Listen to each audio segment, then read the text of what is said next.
అందరికీ నమస్కారం అండి.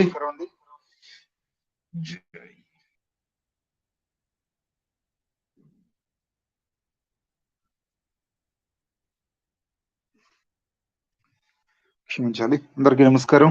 జై శ్రీరామ్. సో రైట్, ఈరోజు యాక్చువల్లీ ఒక మంచి ఛానల్ ఇంకోటి అయితే దొరికింది, రామాయణ శ్లోకాస్ అని చెప్పేసి. అది ఇంకా ప్లేస్ చేయడం కుదరలేదు, but still will updating to the our website. దాని గురించి రేపు మాట్లాడదామండి. అయితే ఈరోజు రామాయణం గురించి, రామాయణంలో బాలకాండ 29-30 సర్కిల్ చదివే ముందు ఒక చిన్న ఇన్ఫర్మేషన్ పాస్ చేస్తున్నానండి.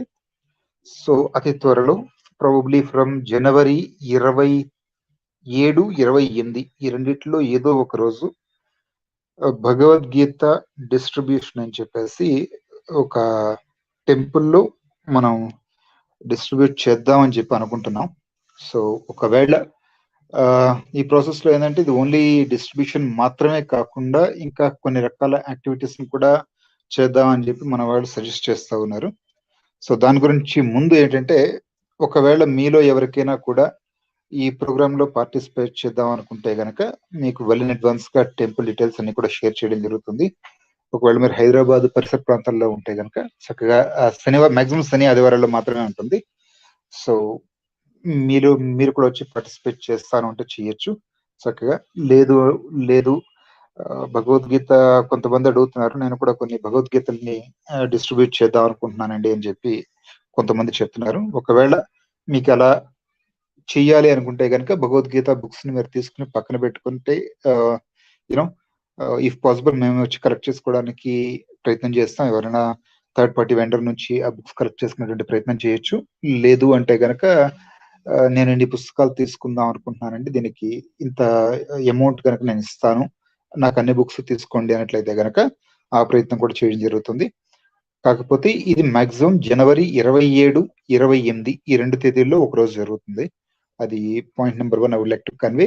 అండ్ సెకండ్ థింగ్, మన సైట్ లోనే అమౌంట్ ఎవరెవరు ఎంత ఇచ్చారు అనేది బై ఈవినింగ్ కల్లా, ప్రతిరోజు ఈవినింగ్ 4 o'clock 5 o'clock కల్లా అప్డేట్ చేయడం జరుగుతుంది. ఆ లింక్ అంతా కూడా మనకి మన టెలిగ్రామ్ గ్రూప్స్ లో కానివ్వండి, వాట్సాప్ గ్రూప్స్ లో కానివ్వండి, ఆ వెబ్సైట్ లింక్ ఇవ్వడం జరుగుతుంది. ఒకవేళ మీరు ఇచ్చినటువంటి అమౌంట్ కనుక అక్కడ డిస్ప్లే కాకపోతే just we request you to share your ఆ పంపిన అమౌంట్ యొక్క దాని ఏమంటారు ఫోటో ఏదో ఉంటుంది కదా, ఇమేజ్ ఉంటుంది కదా, దాన్ని వాట్సాప్ లో కానీ లేదా టెలిగ్రామ్ లింక్ ఇవ్వడం జరుగుతుంది. అక్కడ ప్లేస్ చేస్తే will validate and will add the details in to the website. ఇది చాలా ట్రాన్స్పరెంట్ గా ఉండాలి అనేది చిన్న కోరిక అంతే. సో దానికి మన వాళ్ళు వర్క్ చేస్తున్నారు ఆ వెబ్ పేజ్ క్రియేట్ చేయడానికి. సో ప్రాబబ్లీ ఈ రోజు ఎండింగ్ కల్లా ఆ వర్క్ అయితే కంప్లీట్ అవుతుంది. Just want to pass some information to everyone.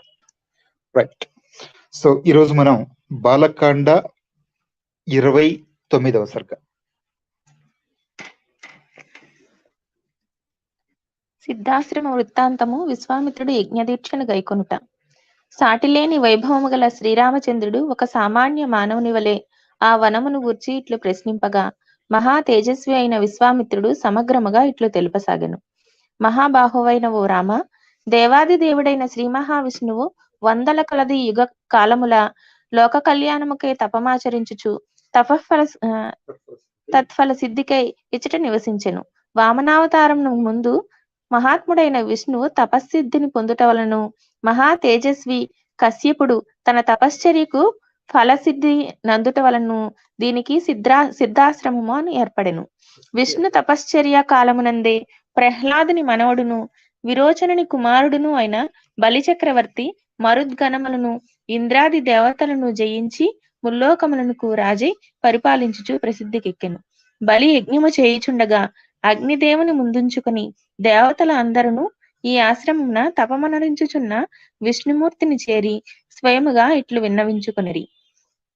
ఓ మహావిష్ణు, విరోచనుని పుత్రుడైన బలిచక్రవర్తి గొప్ప ప్రభావము గల ఒక యజ్ఞమును చేయుచున్నాడు.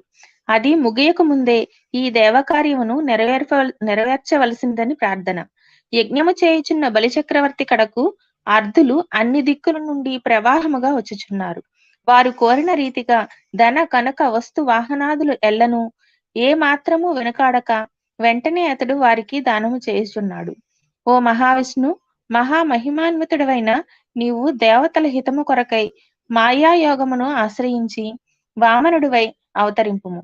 మాకు శుభము లాభములను చేకూర్చుము. ఓ రామ, ఇంద్రాది దేవతలు తపోనిష్టలోనున్న విష్ణుమూర్తిని ప్రార్థించు సమయముననే అగ్నివలే తేజస్వి అయిన కశ్యప మహర్షి తన ధర్మపత్ని అయిన అదితితో కూడి తేజోరాశి అయి వెలుగొందుచుండెను. కశ్యప మహర్షి పత్ని సహితుడై 1000 దివ్య సంవత్సరములు వ్రతమాచరించి వరప్రదుడైన శ్రీ మహావిష్ణువును సంతుష్టిని గావించి ఇట్లు స్తుతించెను. ఓ పురుషోత్తమ, నీవు తపస్సు ద్వారా ఆరాధింపదగిన వాడవు, తపఫలమును ప్రసాదించువాడవు, జ్ఞాన స్వరూపుడవు, సమస్త కళ్యాణ గుణములు కలవాడవు. అట్టి నిన్ను ఒక పరమ ప్రయోజన నిమిత్తమై తపస్సు చే ఆరాధించి దర్శించుచున్నాము. ఓ మహాప్రభు, చేతనాత్మకమైన ఈ సమస్త జగత్తును నీ యందు చూచుచున్నాము. నీవు ఆద్యంత రహితుడవు, అనిర్వచనీయుడవు. అట్టి నిన్ను శరణుజొచ్చుచున్నాను. మిగులు పవిత్రుడమైన ఓ కశ్యప మహర్షితో శ్రీహరి ప్రీతితో ఇట్లనెను. నీకు శుభమగుగాక. వరమును కోరుకొనుము, అందులకు నీవు అర్హుడవు. మారీచు కుమారుడైన కశ్యపుడు శ్రీహరి వచనములను విని ఇట్లనెను. వరములను ప్రసాదించు ఓ శ్రీహరి, అదితియు నేను దేవతలను నిన్ను అర్థించుచుంటిమి. సంప్రీతుడవై మాకు వరమును ప్రసాదింపుము. మమ్ము ఆదుకొనగలవాడవు నీవే. ఓ మహాత్మా, ఓ దేవా, నీవు మాకు పుత్రుడివై జన్మింపుము. ఓ అరిసూదన, ఇంద్రునకు తమ్ముడవు కమ్ము. శోకార్థులైన దేవతలను ఆదుకొనగల శక్తిమంతుడవు నీవే. ఓ దేవదేవ, నీ అనుగ్రహము వలన మా తపస్సులు ఫలించును, నీ సంకల్పము నెరవేరును కనుక ఈ ప్రదేశము సిద్ధాశ్రమముగా ప్రసిద్ధి వహించును. ఇక వామనావతారం ఎత్తుటకై సిద్ధము కమ్ము. అంతటా మహాశక్తిశాలి అయిన విష్ణువు అదితి యందు పుత్రుడై జన్మించెను. వామన రూపమున బలిచక్రవర్తి కడకు చేరెను. సమస్త లోకములకు హితమును కూర్చు ప్రభువైన శ్రీ మహావిష్ణువు అతుల ప్రభావశాలియును వామనుడై అభిమానమును పెట్టుకొనక 3 అడుగుల మేరకు ధర్మాత్ముడైన బలిని యాచించి దానముగా స్వీకరించెను. పిమ్మట త్రివిక్రముడై ముల్లోకములను వ్యాపించెను. అతడు తన ప్రభావము చేత బలిని అదుపు చేసి వాటిని దేవేంద్రునికి ఇచ్చెను. ఈ విధముగా ఆ దివ్య తేజోమూర్తి ముల్లోకములను మరులా ఇంద్రుని అధిపతిని గావించెను. మహాత్ముడైన వామనుని పాదస్పర్శతో పవిత్రమైన ప్రదేశం ఇది. అందువలన ఇచట అడిగిడిన వారి యొక్క సాంసారిక బాధలను ఇది దూరమనర్చును. నేనైతే త్రివిక్రముడైన వామనుని ఎడల భక్తి శ్రద్ధల కారణమున ఈ ప్రదేశమును ఆశ్రయించితిని. ఓ నరోత్తమ, విఘ్నకారకులైన రాక్షసులు ఈ ఆశ్రమమునకు వచ్చుచుందురు. ఆ దుర్మాత్ములను హతమార్చవలసినది ఈ ప్రదేశముననే.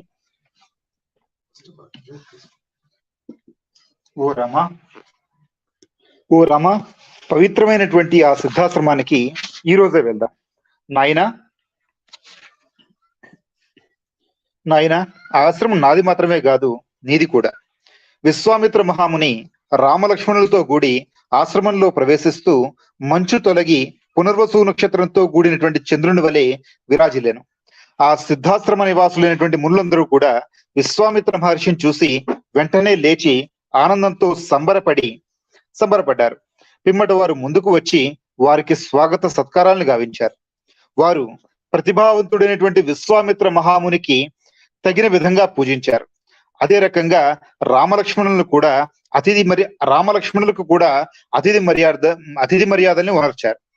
శత్రు భయంకరులను రాజకుమారులను అయినటువంటి రామలక్ష్మణులు క్షణకాలం పాటు విశ్రాంతి తీసుకున్న తర్వాత విశ్వామిత్ర మహర్షికి అంజలి ఘటించి ఈ రకంగా చెప్పారు. ఓ మునీశ్వర, నేడే దీక్షని స్వీకరించండి. మీ సంకల్పం నెరవేరుతుంది. రాక్షస సంహారం జరిగి తీరుతుంది. యజ్ఞం నిర్విఘ్నంగా జరిగి ఫలసిద్ధి కలుగుతుంది. దీనికి సిద్ధాశ్రమము అనేటువంటి పేరు సార్థకం అవుతుంది. అంతా శుభమే కలుగుతుంది. మహాతేజస్వి అయినటువంటి విశ్వామిత్ర మహర్షి శ్రీరాముడు చెప్పినటువంటి ఉత్సాహపూరిత వచనాలను విని నిశ్చల చిత్తుడై నియమ నిష్ఠలతోటి యజ్ఞ దీక్షని స్వీకరించడం జరిగింది. రామలక్ష్మణులు ప్రశాంత చిత్తులై ఆ రాత్రి గడిపారు. ఉషకాలంనే మేల్కొని స్నానాధికాల్ని ఆచరించి సూర్యునికి అర్ఘ్య ప్రదానాలను ఉనర్చారు. నియమపూర్వకంగా గాయత్రి మంత్రాన్ని జపించి ప్రాతకాల సంధ్యోపాసనను ముగించుకున్నారు. ఇంతలో విశ్వామిత్రుడు ఔపాసనాది అగ్ని కార్యాలను ఆచరించి ఆసీనుడై ఉండగా వారు ఆయన దగ్గరికి వచ్చి నమస్కరించారు. వాల్మీకి మహర్షి విరచితమై శ్రీమద్ రామాయణం నందలి ఆది కావ్యమైనటువంటి శ్రీమద్ రామాయణం నందలి బాలకాండ యందు 29వ సర్గ సమాప్తం. ఇదంతా కూడా సిద్ధాశ్రమం యొక్క వృత్తాంతంలో వచ్చినటువంటి విషయాలు. ఇక 30వ సర్గలో రామలక్ష్మణులు సుబాహ మారీచుల్ని నిగ్రహించడం, విశ్వామిత్ర యాగాన్ని సంరక్షించడం అనేటువంటి విషయాన్ని మనం చూస్తూ ఉంటాం.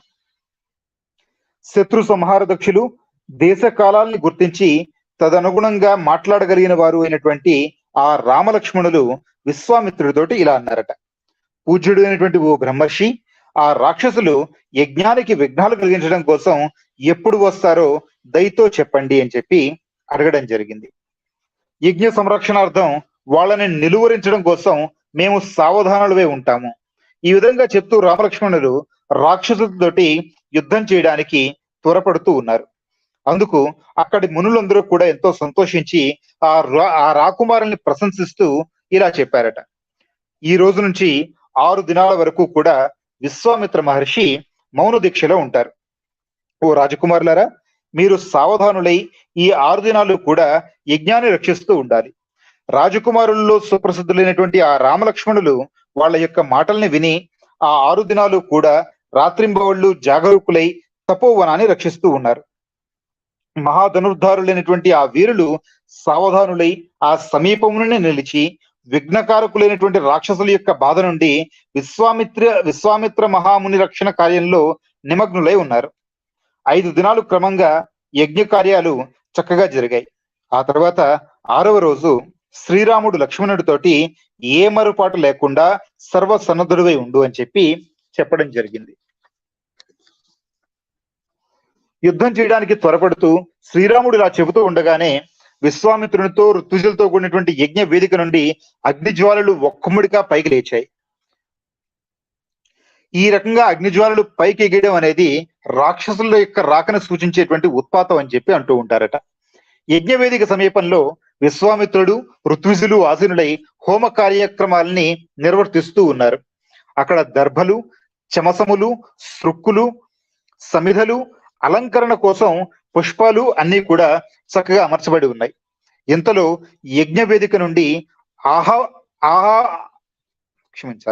ఆహావని యజ్ఞి జ్వాలలు ఒక్కసారిగా ప్రజ్వరిల్లాయి. యజ్ఞం వేదమంత్ర పూర్వకంగా యథాక్రమంగా కొనసాగుతోంది. ఇంతలో ఆకాశం నుండి భయంకరమైనటువంటి ఒక మహాశబ్దం బయలుదేరింది. వర్షాకాలంలో ఆకాశాన్ని కమ్ముకుని వచ్చేటువంటి మేఘాలలాగా రాక్షసులు తమ మాయల్ని ప్రయోగిస్తూ పరుగున వచ్చారు. భయంకరులైనటువంటి మారీచు సుబాహువులు, వారి అనుచరులు అక్కడికి చేరి కుండపోతగా రక్తాన్ని వర్షించారు. ఆ రక్త వృష్టితోటి వేదిక యొక్క పరిసరాలన్నీ కూడా తడిసిపోయాయి. తమ్మునితో కూడినటువంటి శ్రీరాముడు అట్టి వేదికను చూసి క్రుద్ధుడై వెంటనే ముందుకు వచ్చి ఆకాశంలో ఉన్నటువంటి రాక్షసులను చూడడం జరిగింది. రాజీవలోచనుడైనటువంటి శ్రీరాముడు ఆ విధంగా వచ్చి పడుతున్నటువంటి రాక్షసులను చూసి లక్ష్మణుడి వైపు మరలి సాభిప్రాయంగా చూసి ఇలా చెప్పడం జరిగింది: ఓ లక్ష్మణ, వాయు మేఘముల వలె మాంసభక్షకులు దుర్మార్గులైనటువంటి ఆ రాక్షసుల్ని మానవాస్త్రంతో చెల్లాచెదురు గావిస్తాను చూడు అని చెప్పడం జరిగింది. ఇలాంటి పిరికి పందులను సంహరించడానికి ఏ మాత్రం ఇష్టపడనని పలికి శ్రీరాముడు తన చాపమునందు శరమును సంధించడం జరిగింది. మిక్కిలి క్రుద్ధుడైనటువంటి రాఘవుడు మిగులు శక్తివంతమైనటువంటి కాంతులను విరజిమ్మేటువంటి మానవస్త్రాన్ని మారీచుడి యొక్క వక్షస్థలంలో ప్రయోగించడం జరిగింది. ఆ మారీచుడు అమోఘమైనటువంటి మానవాశ్రమం యొక్క దెబ్బకు 100 యోజనముల దూరంలో ఉన్నటువంటి సముద్ర జలాల్లో పడిపోయాడు. సీతేషువు అనేటువంటి బలమైనటువంటి సరాఘతానికి గురి అయినటువంటి మారీచుడు స్పృహను కోల్పోయి గిరగిరా తిరుగుతూ దూరానికి కొట్టుకుని పోచూ ఉన్నాడు. అలాంటి మారీచుడిని చూసి శ్రీరాముడు లక్ష్మణుడితో ఇలా అన్నాడు: ఓ లక్ష్మణ, ధర్మసహితమైనటువంటి సీతేషువు అనేటువంటి పేరు గల ఈ మానవాస్త్రాన్ని చూడు. ఇది మారీచుడి యొక్క ప్రాణాలను తీయకుండా, స్పృహ లేకుండా చేసి వాడిని తీసుకుపోతూ ఉంది. ఈ రాక్షసులు కఠినాత్ములు, పాపకర్ములు, యజ్ఞాన్ని ధ్వంసం చేసేటువంటి వాళ్ళు, రక్తాన్ని తాగేవాళ్ళు, అలాంటి దుర్మార్గులను కూడా వధిస్తాను అని చెప్తున్నాడు. ఆ తర్వాత శ్రీరాముడు అద్భుతము దివ్యము అయినటువంటి ఆగ్నేయాస్త్రాన్ని సంధించి సుబాహు యొక్క వక్షస్థలం మీద కొట్టాడు. దాని దెబ్బకి ఆ సుబాహు నేల కూలాడు. మిక్కిలి పరాక్రమశాలి సద్వర్తనుడు అయినటువంటి శ్రీరాముడు మిగిలిన రాక్షసం సైతం వాయువ్యాస్త్రంతో తుదముట్టించి మునులకి సంతోషాన్ని చేకూర్చాడు. ఈ విధంగా ఆ రఘునందనుడు యజ్ఞానికి విఘ్నములు ఉనరించేటువంటి రాక్షసులందరినీ కూడా హతమార్చడం జరిగింది. పూర్వం రాక్షసుల్ని జయించినటువంటి ఇంద్రుడి వలె శ్రీరాముడు మునీశ్వరుల చేత పూజలు అందుకున్నాడు.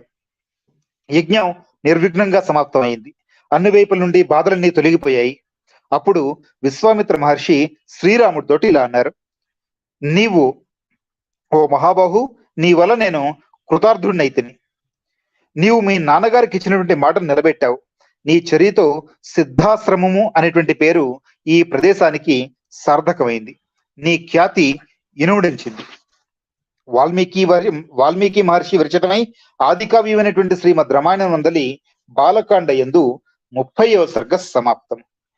సో ఈ రకంగా శ్రీరామచంద్రుడు మారీచుణ్ణి ప్రాణాలు తీయకుండా 100 యోజనాల దూరంలో పడిపోయేలా చేసినటువంటి విషయం కానివ్వండి, సుబాహుడి యొక్క మరణం, అనేక మంది రాక్షసుల యొక్క మరణం, అదే రకంగా విశ్వామిత్రుడు శ్రీరాముడితోటి దశరథ మహారాజుకి ఇచ్చినటువంటి మాటను నిలబెట్టావు అని చెప్పడంతో ఈ యొక్క 30వ సర్గ ముగిసింది. 31, 32 సర్గలలో విశ్వామిత్రుడు, రాముడు, లక్ష్మణుడు, ఇతర మహర్షులు అందరూ కూడా కలిసి మిథిలకి బయలుదేరడం కానివ్వండి, అదే రకంగా కుశనాభుని కుమార్తెల యొక్క వృత్తాంతం మనం 30, 31, 32 సర్గల్లో రేపు చూసేటువంటి ప్రయత్నం చేద్దాం. సో రేపు మాత్రం ఏం చేద్దామంటే, ఒకవేళ లైవ్ లోకి వచ్చి చదవడానికి కొంచెం ఇబ్బందిగా ఉంది అనుకునే వాళ్ళు ఎవరు కూడా మొహమాట పడక్కర్లేదండి. రేపు మాక్సిమం మనం ఈ 30, 31 సర్గలు అయిన తర్వాత will discuss in offline. So ఈ చదివేటువంటి దాంట్లో మనం ఏ రకంగా కరెక్ట్ చేసుకోవాలి, అందరూ కూడా వచ్చి మాట్లాడడానికి, అందరూ కూడా వచ్చి చదవడానికి ఏ రకంగా ఉంటే బాగుంటుంది, మనం ఆఫ్లైన్ లో అంటే రికార్డింగ్ కాకుండా మనం బయట డిస్కస్ చేద్దాము. శైలజారాణి గారు, జై శ్రీరామ్ అండి. ఎం అంటే ఓం నమ శివాయ అన్నారంటే మంజులు గారే అయి ఉంటారు, లేదా ఎం అని కొత్త పేరు మీద వస్తే ఓం నమ శివాయ అండి, చాలా సంతోషం. అరుణవి గారు, జై శ్రీరామ్. సతీష్ బాబు గారు, థ్యాంక్స్ అలాట్ అండి, మీ పీపీటీ వచ్చింది. అండ్ ఆధ్యాత్మికం పీస్ఫుల్ లైఫ్, జై శ్రీరామ్ అండి. రెడ్ మార్క్ గారు, జై శ్రీరామ్. అరుణవి గారు, వాసుదేవ, మిస్టర్ అజయ్ గారు, నమస్కారం అండి. సో మోహన్ నంద్ గారు, శ్రీమాత్రే నమః. సో రేపు మీరు కూడా రావాలి సార్. రేపు just let's join for 10 to 15 minutes and will discuss. ఏమైనా మనం చదివేటువంటి వాటిలో కొన్ని దోషాలు ఉన్నా కూడా వాటిని కరెక్ట్ చేసేటువంటి ప్రయత్నం మీరు చేయొచ్చు, దాన్ని కరెక్ట్ చేయొచ్చు. సో సరిజరాణి గారు, నందు గారు అంటే మన ఓకే మోహన్ నంద్ గారు, రైట్. జై శ్రీరామ్ అండి. ప్రస్తుతానికి ఇందాక మొదట్లో చెప్పిన విషయాన్ని మరొకసారి మళ్ళీ ప్రస్తావన చేస్తున్నా. ఇది ఎవరికి మ్యాండేటరీ ఏం కాదు. ఇన్ కేస్ మీలో ఎవరికైనా కూడా ఒకవేళ భగవద్గీత డిస్ట్రిబ్యూషన్ చేయాలని ఉండి, ఒకవేళ ఆ అవకాశం రాక ఒక నలుగురితో కలిసి చేద్దాం అనేటువంటి ఆలోచన ఉన్న వాళ్ళు ఎవరైనా కూడా చక్కగా 27, 28 తేదీల్లో, జనవరి 27, 28, డిసెంబర్ కాదండి, జనవరి, మీరు చక్కగా వచ్చేసేయచ్చు. టెంపుల్ పేరు చెప్తాం, మనం అందరం ఉంటాం, మనమే వెళ్ళి విల్ డూ దట్ యాక్టివిటీ. అది ఊరికే భగవద్గీతల్ని ఫ్రీగా ఇవ్వడం అనే దానికి నేను కూడా పూర్తిగా వ్యతిరేకనే. కానీ దాన్ని ఇంకొక పద్ధతిలో ఇంకా ఏ రకంగా చేయాలో ఫస్ట్ బేబీ స్టెప్ అనేది తీసుకోవాలి. కాబట్టి విల్ టేక్ ఇట్ అవుట్. లేదండి నాకు రావడానికి కుదరదు, బట్ నేను భగవద్గీతలు పంపిస్తాను, సో ఇఫ్ యూ మీరు డిస్ట్రిబ్యూట్ చేస్తున్న సంతోషం అంటే కనుక అది కూడా సంతోషమే, విల్ డూ దట్ పార్ట్. లేదు భగవద్గీతలు కొనలేను, నేను ఒక ఇంత అమౌంట్ ఏదో ఇస్తాను, దాని ద్వారా మీరు భగవద్గీత కొనండి అంటే కనుక ఆ డీటెయిల్స్ అన్ని కూడా మీకు వెబ్సైట్ లో ఉండడం జరుగుతుంది.